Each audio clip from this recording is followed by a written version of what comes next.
Let's take a look down under with this week's Fish Eye View, sponsored by Mercury, #1 on the water. No matter how you plan to fish or what you decide to use, the speed of your presentation is the most important consideration. Some lures require a minimum speed to bring out action and are best reserved for active fish. Soft plastics and organic baits can be presented at different rates, making them more versatile when cold fronts and other factors slow fish down. During a real tough bite, they can be used in a stationary position. In this case, it's a drop shot rig. If you're uncertain what fish want, start out fast, then progressively slow it down. Keep in mind that some species are more fussy about presentations than others.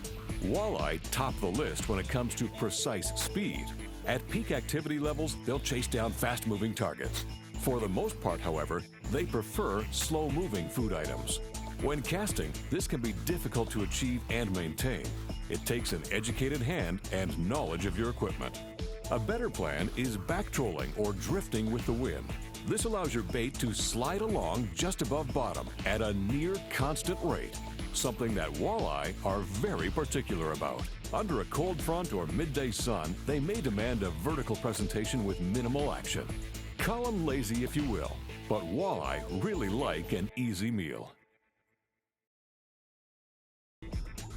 When fishing surface lures, it's common to get an immediate strike following a good cast. It's as if the fish see it coming, which in likelihood they do. And the same applies to well-placed sinking baits. What this demonstrates is the importance of that first cast to each new location. It also shows the value of placement and presentation. In most situations, game fish rely on vision when sizing things up. One of the most overlooked aspects is the rate at which a lure drops following that initial cast. Fish can be quite fussy and specific on this point. A rapid drop rate works great on active fish or when competition is a factor. What you're looking for is that fast, aggressive bite. Then again, depending on the mood and weather, it can work against you if things bottom out too quickly. Slowing things down gives fish added time to make a decision or to swim over to the bait in the first place. Once a drop rate pattern is established, you can maintain it by varying weight or jig size.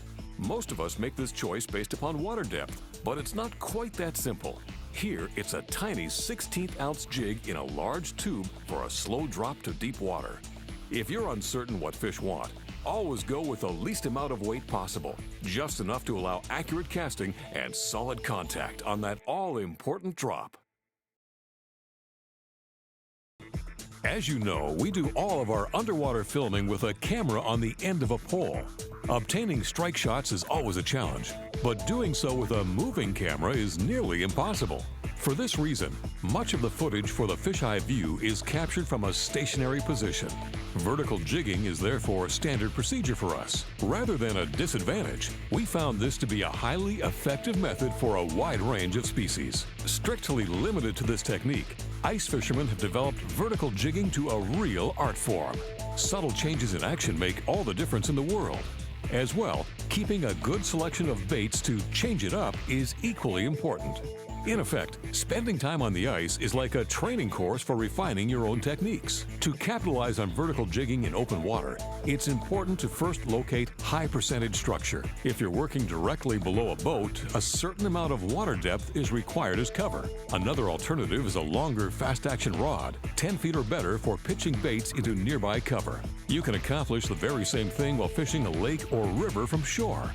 As a matter of fact, vertical jigging for steelhead is one of the hottest methods we've ever come across. Although we've mentioned it before, few open water anglers take advantage of this deadly technique.